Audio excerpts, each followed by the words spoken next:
Curso Básico de Espiritismo, livro 2, com Tatiana Benites, baseado nos livros da Federação Espírita do Estado de São Paulo, FEESP. Olá, estamos juntos mais uma vez para mais uma aula aqui do Curso Básico de Espiritismo e a gente está no livro 2, que é o nosso terceiro livro, porque a gente teve um livro lá na frente que foi a nossa introdução ao nosso curso básico. Então, a gente está na nossa 15ª aula e o tema é penas e gozos terrenos. A primeira parte vai falar de felicidade e infelicidade relativas. E diz o seguinte: felicidade e infelicidade relativas. Pelo fato de ser a Terra um planeta ainda de provas e expiações, não pode o homem usufruir de completa felicidade, muito embora, na maior parte das vezes, seja ele próprio culpado pelo seu infortúnio em virtude de sua condição evolutiva. Assim, tanto a felicidade quanto a infelicidade decorrem de duas causas, cuja origem está no homem. A transgressão à lei natural, ou lei de Deus, na presente encarnação, que rege não apenas a vida de relação, mas principalmente a vida moral. Ao afastar-se desta lei, o homem torna-se o único responsável pela sua infelicidade. E B, em virtude de erros cometidos em vidas passadas, justamente pela transgressão à lei de Deus, que devem ser corrigidos na encarnação presente. Somos punidos nesta vida pelas infrações que cometemos às leis da existência corpórea, pelos próprios males decorrentes dessas infrações e pelos nossos próprios excessos. Se remontarmos pouco a pouco a origem do que chamamos infelicidade terrenas, veremos a estas, na sua maioria, como a consequência de um primeiro desvio do caminho certo. Livro dos Espíritos, pergunta 921. Do exposto, conclui-se que à medida em que o homem se aproxima da lei de Deus, pode diminuir seus sofrimentos e viver relativamente feliz. Muito embora a felicidade esteja diretamente ligada à evolução moral de cada um, existe um ideal comum que a torna acessível a todos, em relação à vida material. Ser feliz significa a obtenção do necessário para a vida de relação. No que diz respeito à vida moral, ser feliz é ter a consciência do dever cumprido e a certeza de um futuro melhor. Porém, grande parte da humanidade ainda não tem essa compreensão. E os momentos que poderiam ser de relativa felicidade tornam-se aflitivos e dolorosos. No enfoque deste tema, penas e gozos terrenos, é possível relacionar algumas causas das infelicidades terrenas, a saber: 1. Em relação à vida material. Então, nós temos acúmulo de bens. Sob o imperativo da lei de conservação, o homem vê-se na contingência de prover suas necessidades materiais, visando ao seu bem-estar, mas, impelido pela inveja e pela ganância, almeja sempre mais, ultrapassando o limite do necessário para viver dignamente. No afã de acumular bens, a cobiça turva-lhe o raciocínio, impedindo-o de distinguir o bem do mal, advindo-lhe, então, irreversíveis quedas morais, cujo soerguimento, doloroso em função da lei de causa e efeito, torna-se motivo de grande infelicidade, riqueza e pobreza. Muitas criaturas são favorecidas com grandes fortunas que, à primeira vista, parece não merecê-las. Convém lembrar, porém, que as provas são geralmente escolhidas pelos espíritos quando na erraticidade, e pode acontecer de fracassarem no seu intento. Além do mais, a riqueza constitui-se em uma prova das mais difíceis, pois se, de um lado, a pobreza pode levar à revolta, a fortuna pode levar a grandes excessos. Assim, se porventura alguém se condoer daquele que é pobre e invejar aquele que possui grandes bens, importa considerar que ambos passam por provas que lhes abrirão novas perspectivas de progresso espiritual, desde que obtenham êxito. Aptidões naturais. Todos os homens têm aptidões naturais, através das quais a providência divina lhes indica as vocações a serem desenvolvidas. Porém, muitas vezes são os pais que, por orgulho ou avareza, fazem os filhos se desviarem do caminho traçado pela natureza, comprometendo-lhes com isso a felicidade. Mas serão responsabilizados por isto. Isso está no Livro dos Espíritos, pergunta 928. Trabalho. O trabalho, enquanto lei da natureza, impõe-se a todos como condição essencial para que haja progresso social, intelectual e moral.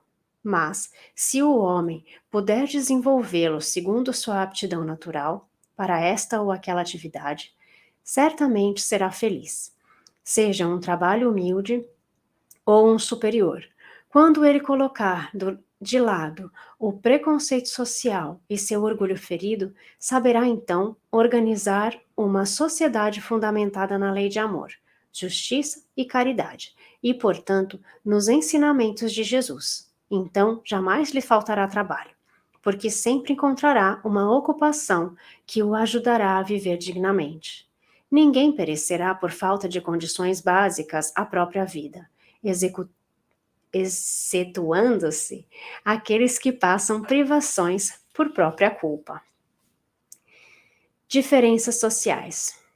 Poder-se-ia questionar por que as classes sociais sofredoras são mais numerosas do que as aparentemente mais felizes. Contudo, nenhuma é completamente feliz, porque o homem sempre julga haver felicidade onde se ocultam grandes aflições, pois o sofrimento é parte integrante de um mundo de provas e expiações.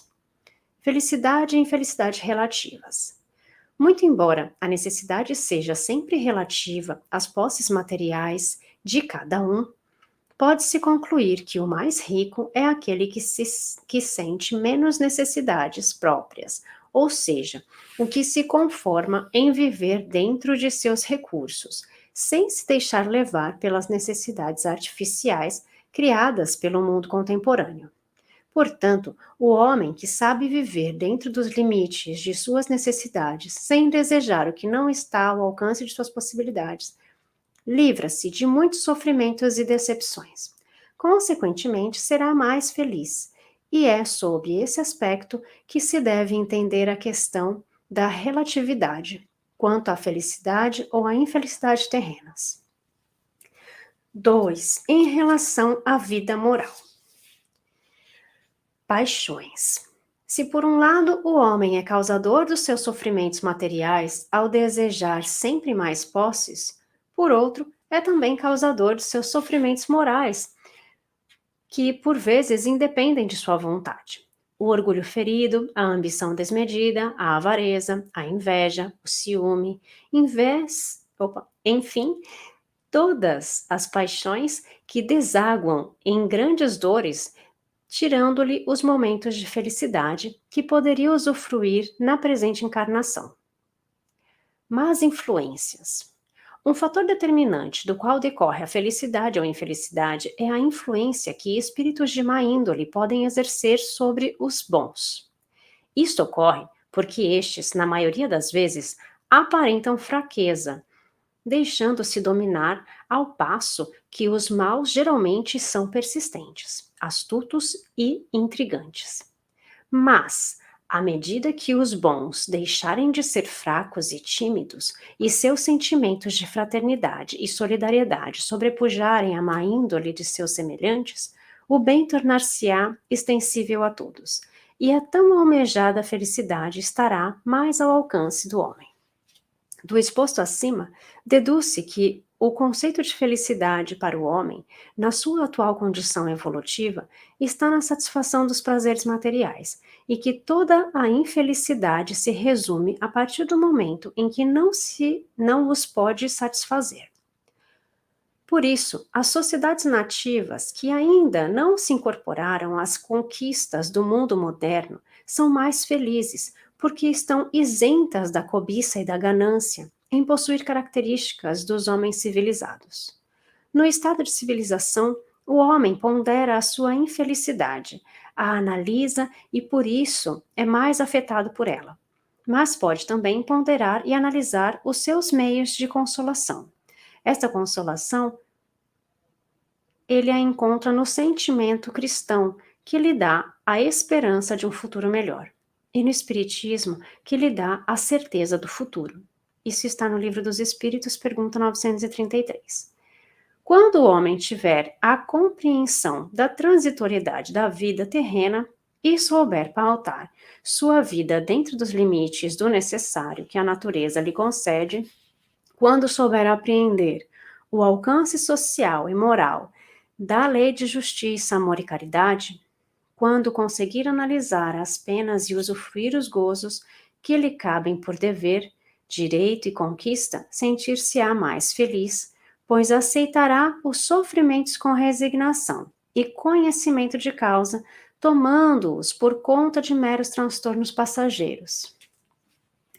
Gente, essa parte é bem maravilhosa, né? Não sei vocês, mas me empolguei mega vendo tudo isso. A parte que fala da felicidade aqui, eu acho tão importante a gente falar sobre isso, né? Porque, primeiro, fala muito, logo no princípio, que a nossa felicidade, né, depende da lei natural, ou da lei de Deus, né, dessa presente encarnação. A maioria das nossas faltas e das nossas infelicidades são causados por nós mesmos, pelas nossas escolhas nessa mesma vida. Mas também tem lá os da vida passada. Tem gente que fala, tudo que acontece, fala, mas eu devo ter feito tal coisa em outra vida. Gente, nessa. Se você errou nessa, você já tá pagando nessa mesmo. E graças a Deus a gente já tá pagando, né? Tem muitas coisas que sim, nós precisaremos passar por causa de uma vida passada. Mas não é tudo que a gente passa que é por causa de uma vida passada. A maioria dos nossos problemas é causado por nós mesmos, por causa de escolhas que nós fizemos nessa própria vida. Tá? Então, não vamos jogar tudo para a vida passada, não, porque a gente tem que ter muita responsabilidade nessa vida. Então, quando ele fala da vida material, né, a gente sempre está falando de acúmulo de bens, de riqueza, de pobreza, né, de trabalho, de diferenças sociais, né, das aptidões naturais, né, o que a gente sabe, o que a gente não sabe. Então, quando ele fala aqui de felicidade e infelicidade relativas, né, é porque nós precisamos passar por algumas provas, sim, né, por causa de algumas coisas que nós precisamos passar aí por causa de vidas passadas, mas a gente precisa evoluir em todos os setores da nossa vida, né. Então a gente precisa evoluir na parte do trabalho, na parte social, nos nossos relacionamentos, a gente precisa evoluir na parte de não ficar tão preso à materialidade, ao nosso apego. Então a gente vai ao longo da nossa vida receber aí algumas provinhas do que a gente precisa trabalhar. E quanto mais a gente trabalha a nossa parte moral, melhor, né? E daí ele fala da nossa parte das nossas relações. Na aula passada a gente já falou de paixões, né? Aqui a gente volta aqui nesse caso da paixão, né? Que é o grande causador de muitos sofrimentos nossos, porque a gente pensa muito, né? Quer dizer, a gente deixa de pensar quando nós estamos apaixonados. Então a gente deixa ali a nossa paixão por alguma coisa, não precisa ser por pessoas, mas por alguma coisa, né? O nosso orgulho ferido, a ambição, a avareza, a inveja, o ciúme. Então, tudo ali ligado a paixões, alguma coisa que a gente despende a nossa energia para isso. E as influências que estão ao nosso redor. Olha só que importante, né? Quanto mais a gente se eleva, mais a gente vai influenciar e estar influenciados ali por essa mesma energia. A gente vai atrair esse mesmo tipo de energia. Então, gente, vamos continuar ali levando nosso pensamento sempre, né? Bom, a parte 2 dessa lição fala de perda de entes queridos. A perda de entes queridos é, sem dúvida, uma causa de grande sofrimento, da qual ninguém está isento. Atinge tanto o rico quanto o pobre, porque representa uma prova ou expiação a que todos estão sujeitos. Entretanto, a consolação trazida pela doutrina espírita ao trazer à luz o princípio da reencarnação, abriu um mundo novo e novas perspectivas, e todos os que sofrem tal perda, pois sabem que não houve separação definitiva, mas sim passageira, a saudade pode aquele que tem a certeza de que a vida continua, fica mais leve e mais fácil de suportar. Deste modo, o ser amado está frequentemente junto de cada um, podendo às vezes comunicar-se através de diversos meios, pois não há barreiras intransponíveis entre encarnados e desencarnados. Contrariamente ao pensamento de alguns, não há profanação nas comunicações com o mundo espiritual, desde que a evocação seja praticada com o devido respeito e recolhimento. A profanação se configura quando a comunicação entre o mundo espiritual e o mundo material tem objetivos levianos e fraudulentos, cuja finalidade é tão somente enganar os incautos, geralmente transtornados pela perda de um ente querido. Sem dúvida, a lembrança carinhosa dos que ficaram é sempre grata ao espírito que retornou à pátria espiritual, mas suas dores causam tristeza e perturbação ao desencarnado. Este, quando lhe é permitido, pode ver e sentir a dor e o desespero dos que ficaram, sem nada poder fazer. Contudo, o sofrimento atinge-o a tal ponto de dificultar a sua adaptação à nova realidade e a recuperação de sua lucidez espiritual.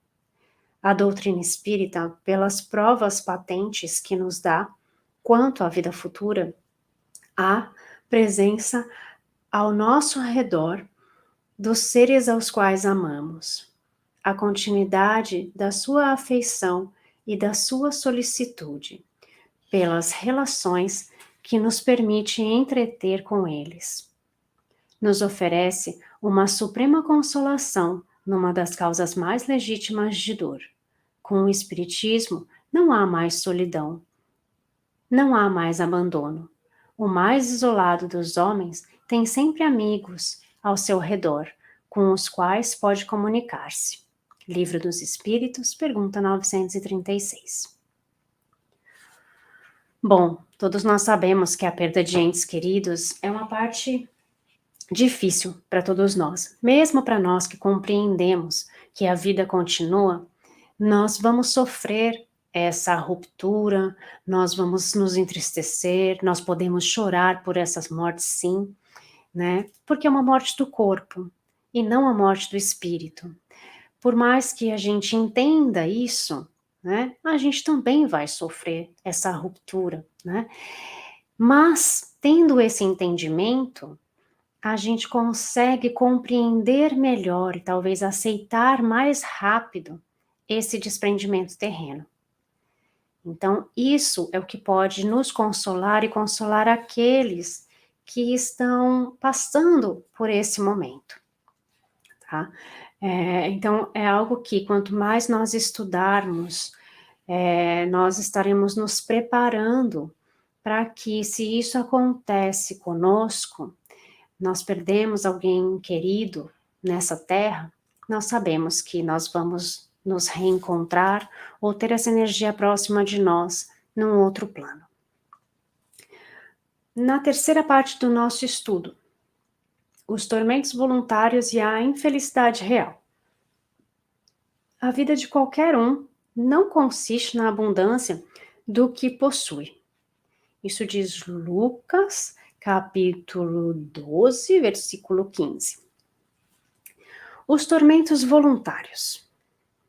O significado dessa citação evangélica, analisada à luz da razão, aponta a fragilidade do ser humano, a incansável procura da felicidade baseada totalmente em valores perecíveis e na aquisição incontrolável de bens materiais.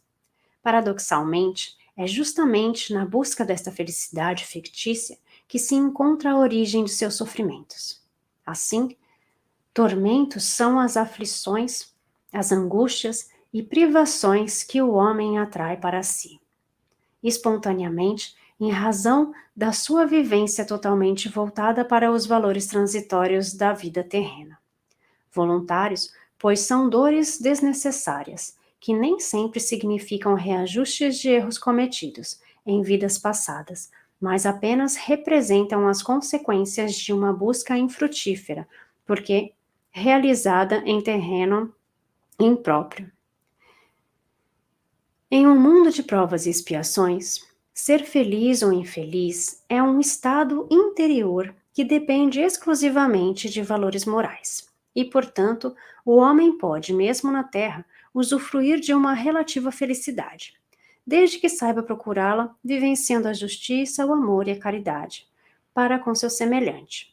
Nesta vivência fraterna, na alegria daquele que dá ajuda e consolo, é que consiste a verdadeira felicidade, porque ele terá a consciência tranquila do dever cumprido e, consequentemente, terá paz no seu coração. Não há tormento maior para o homem do que as consequências do orgulho, da vaidade, do ciúme e da inveja.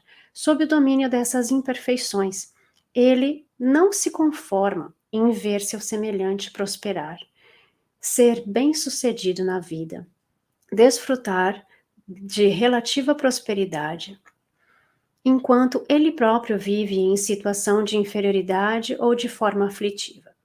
Atormentado pelo seu infortúnio, não consegue refletir e muito menos analisar a grande lição que a vida lhe oferece. Aqueles que aparentam felicidade por possuírem bens materiais, muitas vezes trazem o coração amargurado, presa dos mais angustiantes tormentos. De quantos tormentos, ao contrário, se poupa aquele que sabe se contentar com o que tem, que vê sem inveja o que não tem, que não procura parecer mais do que é. Ele está sempre rico, porque se olha abaixo de si, em lugar de olhar para cima. Verá sempre pessoas que têm menos ainda. É calmo, porque não cria para si necessidades quiméricas. E a calma, no meio das tempestades da vida, não será felicidade? Isso está no livro dos... Não, livro dos Espíritos não. Evangelho segundo o Espiritismo, capítulo 5, item 23. Perdão. E fechamos com a infelicidade real. Erroneamente, os homens supõem conhecer a infelicidade nos seus mais variados graus de intensidade. Mas, conforme esclarecem os espíritos, há uma significativa inversão de valores em relação a este assunto. Enquanto que a felicidade, para a visão do mundo, está no acúmulo de bens, a infelicidade, dentro da mesma perspectiva, está na falta de tudo o que esses bens podem proporcionar. Nesta linha de raciocínio, a infelicidade configura-se na escassez de recursos, nos flagelos da natureza, em todas as mazelas pertinentes somente à condição humana. Tudo isto, mais a infindável relação de transtornos que acometem a vida diária, representam um estado aflitivo de infelicidade para o homem. A inversão de valores evidencia-se neste próprio conceito de felicidade. É a alegria malsã, é o prazer que causa o desequilíbrio, é a fartura que leva a excessos, é a satisfação de desejos materiais, enfim, todos os gozos terrenos que amortecem a consciência pesada, que obscurecem o raciocínio e impedem o homem de refletir sobre os verdadeiros valores que dizem respeito à vida espiritual. A própria lei de destruição, enquanto necessária à renovação e melhoria dos seres vivos, nem sempre é compreendida pelos homens, que julgam ser uma infelicidade os transtornos passageiros decorrentes de sua ação renovadora. Portanto, antes de se emitir qualquer julgamento a respeito de felicidade ou infelicidade, é necessária uma reflexão que leve ao aproveitamento dos momentos de angústia e de tristeza. Para julgar uma coisa, é preciso, pois, ver-lhe as consequências. É assim que, para apreciar o que é realmente feliz ou infeliz para o homem, é preciso se transportar além desta vida, porque é lá, que as consequências se fazem sentir. Ora, tudo o que se chama infelicidade, segundo sua curta visão, cessa com a vida e encontra sua compensação na vida futura. Evangelho segundo o Espiritismo, capítulo 5, item 24. Ai, gente, o Evangelho é uma coisa maravilhosa, né? Quando a gente está falando aqui de tormentos voluntários, infelicidade, felicidade, né? Nós temos aqui a felicidade relativa, que é a felicidade do nosso mundo material. Então, nós seremos completamente felizes em todos os setores da nossa vida enquanto nós estivermos por aqui? Bom, talvez algumas pessoas se considerem felizes, mas não dá para a gente se considerar totalmente feliz aqui em todas as áreas da nossa vida. Ai, Tati, mas eu tenho a felicidade nas minhas relações, na minha profissão, na minha família, na minha parte financeira, e na minha parte social e tudo mais. Que bom. Mas será que a gente consegue ser completamente feliz vendo a infelicidade do nosso próximo? Será que nós conseguimos ser completamente felizes estando rodeados de pessoas que estão morrendo de fome? Rodeados de pessoas que estão em guerra? Pessoas doentes? Então, será que a gente não precisa considerar a felicidade na Terra uma felicidade relativa? Ou seja, nós temos uma felicidade aqui do que compreende a felicidade terrena, enquanto nós estamos aqui. Então, nós podemos sim ser felizes, mas nós não seremos completamente felizes porque nós estamos num planeta de provas e expiações. E se nós estamos aqui, nós passaremos por provas. Nós passaremos por expiações. E ainda que nós tenhamos uma visão de muita resignação, nós veremos o sofrimento do nosso próximo. Então, uma vez eu vi esse comentário em algum lugar, que eu já não me recordo aonde, e eu trago isso comigo, né? Que a gente não vai conseguir ser completamente feliz vendo a infelicidade do outro. Porque se nós somos pessoas boas, que praticamos o bem, que temos compaixão com o nosso próximo, nós teremos também essa visão. Então, que fica aí esse ensinamento para todos vocês, que a gente consiga refletir, mas também colocar em prática tudo isso que a gente está aprendendo, e a gente se vê na semana que vem com a 16ª lição. Um beijo, gente, fiquem com Deus. A gente se vê na semana que vem. Curso Básico de Espiritismo, livro 2, com Tatiana Benites, baseado nos livros da Federação Espírita do Estado de São Paulo, FEESP.